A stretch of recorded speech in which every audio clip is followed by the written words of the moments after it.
It's time now for Ask Your Meteorologist with Adam Sherwinski. Adam, today we're talking a little bit about this time in history, this past week in history. Past week, and we've got some pretty interesting ones. Let's get right into it. You'll notice that we've got a pretty cool little graphic, as I've shown before, but January 1st. 1871, the U.S. Signal Office began publishing weather maps as the War Department maps. So every single day, the National Weather Service also posts their daily maps. That's the same daily map that was eventually given to the Weather Bureau years and years later. But they started posting those in 1871, and a lot of the information was taken by telegraph from one location, from one military base to another military base to kind of get the weather data there. Another cool one, the 31st of 64 to the 1st of 1964, southern snowstorm. 15 inches of snow in Meridian, Mississippi. I don't know if you know much about Mississippi. They do not get a lot of snowfall there. And then 4.5 inches ahead of the Sugar Bowl there in New Orleans. And, you know, it's funny, Bear Bryant, the football coach there for the Alabama Crimson Tide. I forgot the name. I'm so used to saying Fighting Illini.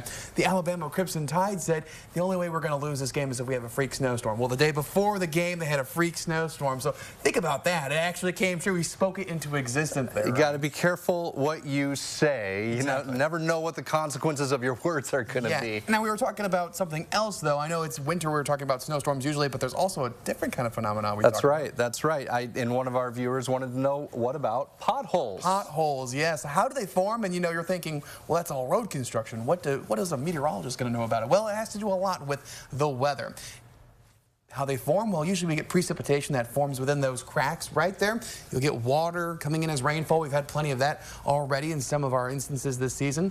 It seeps to the ground and the cracks of the road, which collect underneath a base, and then once it starts to cool, it expands. Ice expands once it starts to freeze and become iso. So think about that. That'll be a bump in the road.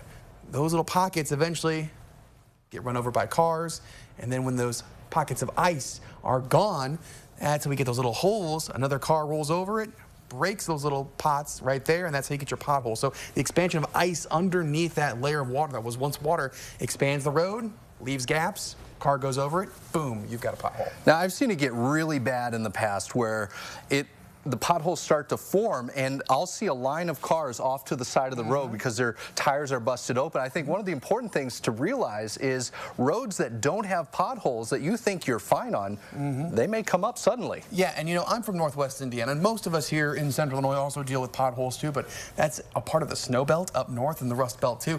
They get a lot of snow, and we get a lot of rain and everything else too, so we have had plenty of potholes back home too as a common occurrence in the summertime to try to figure out what's the new ones for this season. In fact, growing up, some of my favorite puddles to play in were former potholes on my street. I mean, there were some almost lake-sized ones. Did you go out with the hose and fill them up? No, I wanted to, though. Yeah.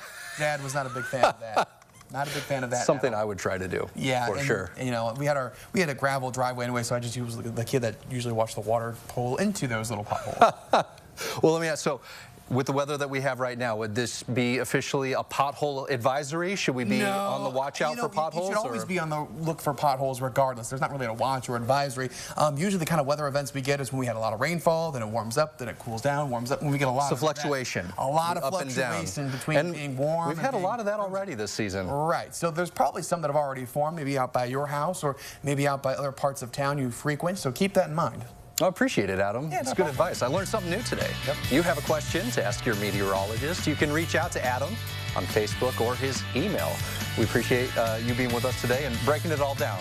And later